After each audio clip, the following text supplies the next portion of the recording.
Now we're going to do just a little basic probability review. Some of these things are things you've probably done before, but there's just kind of an assumption that you'll know this going into this chapter, so I want just to review, make sure you know these ideas.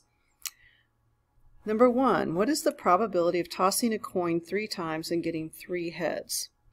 Well, to figure this out, we need to know what the sample space is. We need to know all the possible outcomes that we can get, and then how many of them would result in 3 heads. So one way of doing this is something called a tree diagram. So I'm just going to show you what that looks like. So we start out by saying, here's my first coin toss. I could get either a head or a tail. Actually, I want to spread this out a little bit more. So, sorry, either a head or a tail, and I have a 1/2 probability of getting either one. Now, if I got a head, I could roll again, and I could either get a head or a tail, once again with having a 1/2 probability of each outcome. If I got a tail, I could roll again and get either a head or a tail with a 1/2 probability of each one. My third roll, once again, I have 2 possible outcomes for each one of these. I could get either a head or a tail, and once again, all of these have a 1/2 probability. So 1/2 for all of these. I'll just go ahead and write them in. They're kind of tiny, but okay. So that leaves me with, if I look across the branches of this tree diagram, each series of branches, when I get to the end, is one outcome. So I have head, head, head, head, head, tail, head, tail, head, head, tail, tail, tail, head, head, tail, head, tail, tail, tail, head, tail, tail, tail. Those are 8 different outcomes. And I could have just listed them, and I'm just going to really quickly list them. Head, head, head, head, head, tail, head, tail, head, head, tail, tail. Then I have the ones that start with tail, tail, head, head, tail, head, tail, tail, tail, head, tail, tail, tail. So I could have also listed all of the 8 possibilities this way, but the tree diagram kind of ensures that you don't miss any of them. So there are 8 possible outcomes. One of the 8 outcomes is all heads. So the probability of getting 3 heads, head, head, head, is 1 out of 8.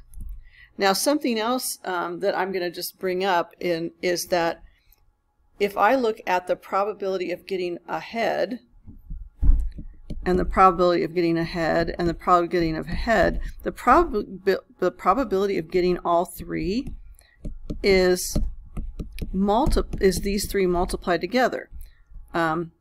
This is not supposed to be divided by head, it's just that's the outcome. So 1/2 times 1/2 times 1/2 is 1/8. So the probability of getting a head and another head is 1/8. Okay, so just a couple of things a couple of things to point out is this probability notation. I'm going to be requiring this probability notation this unit, so make sure you know the probability notation. And the fact that when you have 3 things all happening in a row, we just multiply their probabilities as long as they are independent of each other. And it is independent. No matter how many times I toss a coin, each time there's still a 1/2 chance of getting a head and 1/2 chance of getting a tail, assuming it's a fair coin. So what's the probability of tossing a coin 3 times and getting at least 1 head? Okay, so the probability of at least 1 head equals the probability of 1 head or 2 heads or 3 heads. So we can see what that is. Of course, would be everything but the one that's all tails. So we could also say that's 1 minus the probability of no heads. 1 minus 1/8 is 7/8. So just once again, this is a complement. This is the opposite of getting all head, at least 1 head, the probability of at least one is 1 minus the probability of none. Can't remember if we talked about that before already, but that's an important concept as well. What is the probability of tossing a coin 25 times and getting at least one head? Okay, I don't want to list all the possible outcomes of 25 heads. Okay, for one thing, it's just a ridiculously large number. So the probability of at least 1 in 25 is equal to the probability of, is equal to 1 minus the probability of no heads in 25 tosses. Well, what's the probability of getting no heads in 25 tosses? That would be getting all tails, 25 tails. There's only one chance of getting all 25 tails, and basically that is raising 1/2 to the 25th power. How do we get 3 tails? 1/2 times 1/2 times 1/2. So 1/2 cubed would be the possibility of 3 tails, just like 1/2 cubed is the possibility of 3 heads. So this would be 1 minus the probability of 25 tails in a row. 1 minus 1/2 to the 25th power, which turns out to be 0.9999997, etc. So a very, very large probability of getting at least one head in 25, almost 100% chance, very little chance that you'd get all 25 tails. Okay, you have a bag containing 10 poker chips, each one having a different number from 1 to 10. If you reach in the bag without looking, what is the probability of drawing one chip with a value of at least 5? So we're going to say x equals the number on the poker chip.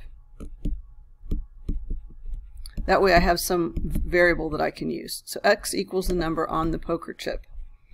So what I'm looking for is the probability that x is at least a 5. So x is greater than or equal to 5.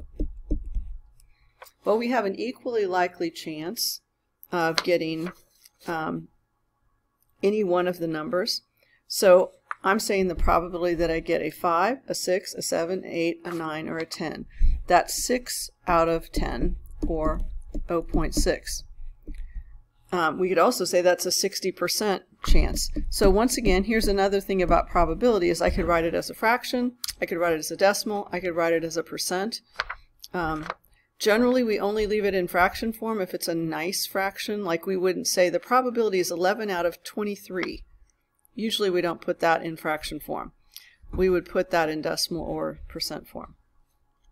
What's the probability of drawing 2 odd-numbered chips? Okay, so this is probability of getting that x1 is odd and x2 is odd. So the first one and the second one. I'm assuming that I'm drawing without replacement. In other words, I'm drawing a chip out, I'm not putting it back, and then I'm drawing a second chip. And when we see the word and tells us to multiply. So it's a probability that the first chip is odd. Well, there's a 5 out of 10 chance of drawing the first one to be odd. Once I've drawn the first one, there's only 9 left in the bag, and only 4 of them are odd. So it's going to be 5 out of 10 times 4 out of 9, or 20 out of 90, or 2/9, or 0.22. Okay, about 22%. All right, it's 2.2 repeating. I'll put an extra 2 in there just for funsies. Okay, what's the probability that the fourth chip you draw is the number 6? Well, that's the probability then that the first 3 are not the number 6. So probability of not 6 and not 6 and not 6 and 6. All right, so I'm going to put in 4 blanks here, and I'm going to multiply these together. So what's the probability that the first one is not a 6? Well, there's 9 other choices. There's 10 chips in there, so there's a 9 out of 10 chance on the first of not getting a 6. So the second one, I've already drawn one out. There's 8 left that are not 6 out of 9. The third one, there are 7 out of 8 that are not a 6. Now, when I get to the fourth one, there's only 7 chips left in, and only one of them is a 6, so this has to be a 1 out of 7. I can do a little simplifying here. 9, 9, 8, 8, 7, 7. So it's a 1 out of 10, or 0.1, or a 10% chance of getting the 6 on exactly the fourth one that you draw. That's a little higher than I would have expected, honestly. All right. What's the probability of drawing 7 chips and not getting the number 10? Okay. So probability of 7 not 10s. Okay. Well, the first one is not a 10. There's a 9 out of 10 chance that the first one's not a 10, and then there's an 8 out of 9, and then a 7 out of 8, and then a 6 out of 7, and then a 5 out of 6, and then a 4 out of 5. I'm up to 1, 2, 3, 4, 5, 6, and then a 3 out of 4. Should be a 5 here. Okay, so that's the probability of getting 7 in a row that are not 10s. Each time you draw one out, you have one less in the bag, and you have one less chance of getting something that is not a 10.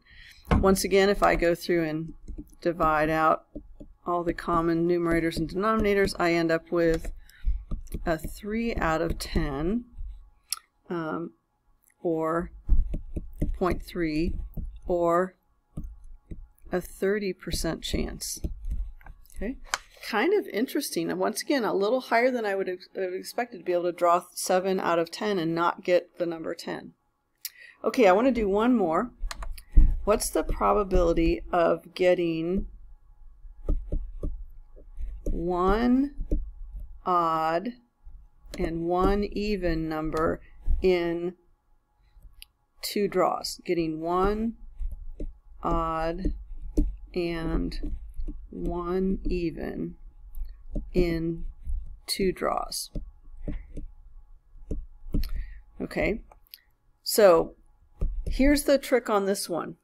It's not just 5 out of 10 times 5 out of 9. You'd think maybe that was it. An odd one, there'd be 5 out of 10, then you take one away and there's 9 chips left and there's still 5 evens. That's not exactly right, because there's 2 different ways to get an odd one and an even one in 2 draws. So we have to look at the probability of odd and even, or even and odd. Because the first draw could be even or odd, and the second one just has to be different from it. So let me show you a couple different ways to do this. One of them would be to say so let's do odd and even. So the first one's odd, that's a 5 out of 10 chance. The second one's even. There's still 5 even left, but only 9 in the jar. And then the or, when we see an or, this means add. Okay, when we see an and, this means multiply, remember? So now we add or, even and odd. So 5 out of 10 are even, times the odd one, there'd still be 5 odd left, but only 9 left. So this would break it down into 2 different ways of looking at it in here. So we'd have 25 out of 90 plus 25 out of 90 is equal to 50 out of 90, or 5/9, which is about 55.5%, because it's 0.5 repeating. 55.555, 55.5%. Okay, so that's one way you could figure it out. There is one other way to figure this one. The other way we could look at it is just think about drawing 2 things. Getting one odd and one even. The first draw could be either one. It could be either odd or even. So I have a 10 out of 10. I could pick any of the first one. The second one was obviously there's going to be 9 left. And whatever I draw on the first one, there's going to be 5 of the other left. So if I draw an odd first, there'll be 5 evens left. If I draw an even first, there'll be 5 odd left. So the second fraction would be 5 out of 9. 1 times 5 out of 9 is 5 out of 9, which is exactly what we got before. So this would be any number, and then this would be the other possible number. Okay, so any number for the first one, and the other possible number, either even or odd, depending on what you drew first.